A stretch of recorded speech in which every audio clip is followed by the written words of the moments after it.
அண்ணி, அவ சொல்றதெல்லாம் நம்புற மாதிரியா இருக்கு?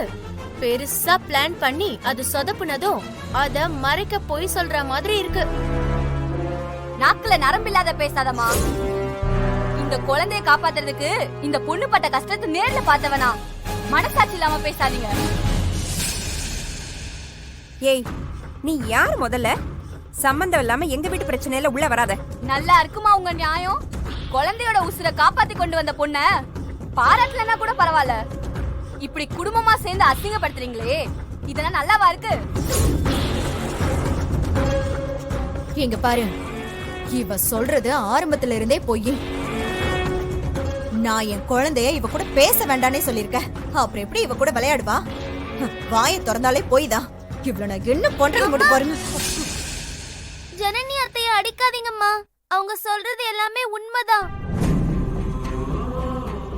நானு, மாமா, ஜனனி அத்தை எல்லாரும் கண்ணாமூச்சி விளையாடிட்டு இருந்தோமா. மாமாக்கு போன் வந்தது, மாமா வெளியில போயிட்டாங்க. அப்புறம் நானும் ஜனனி அத்தையும் தான் விளையாடிக்கிட்டு இருந்தோம். நான் ஒளிஞ்சுக்கிறதுக்காக ஸ்டோர் ரூம்குள்ள இருக்க பெட்டிக்குள்ள போய் ஒளிஞ்சுக்கிட்டேன்னா ஒரே இருட்டா இருந்துச்சு. எனக்கு வீசிங் இருக்குல்ல, அதனால மயங்கிட்டேம்மா. கண்ணை திறந்து பார்த்தா நான் ஹாஸ்பிட்டல்ல இருந்தேம்மா. அத்தை தான் என்ன காப்பாத்துனாங்கம்மா. ப்ளீஸ்மா, அத்தைய அடிக்காதீங்கம்மா. அமராவதி, குழந்தையும் தெய்வமும் ஒண்ணு. நீ பெத்த குழந்தை பொய் சொல்லாது. நிலா சொன்னது கேட்டல. இதுக்கு மேலயும் ஜனனி மேல உனக்கு நம்பிக்கை வரலனா அதுக்கு எந்த அர்த்தமும் கிடையாதுமா. மா, நீ சும்மா இருமா. நிலா சின்ன குழந்தை. நிலா, உனக்கு இந்த பிரச்சனை வரதுக்கு காரணமே இவதான். மா, இவள நம்பாதீங்க. என் பொண்ணு பச்சை மண்ணு. அவளையே போய் சொல்லி மாத்தி வச்சிருக்கா.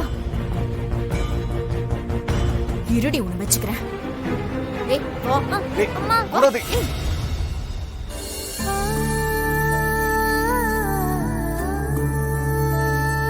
ஜனனி, அவங்க சார்பா நான் உங்ககிட்ட மன்னிப்பு கேட்டுக்கிறேன். அம்மா, என்னம்மா நீங்க பெரிய வார்த்தையெல்லாம் பேசுறீங்க? அவங்க பேசினதெல்லாம் நான் தப்பாவே நினைச்சுக்கல. என்னை பொறுத்த வரைக்கும் நிலாவை காப்பாத்தினதே எனக்கு ரொம்ப சந்தோஷம். அதுக்கு முன்னாடி இதெல்லாம் எதுவுமே இல்லை. மா, இந்த காலத்துல இந்த மாதிரி ஒரு மருமக கிடைக்கிறதுக்கு நீங்க ரொம்ப கொடுத்து வச்சிருக்கணும்.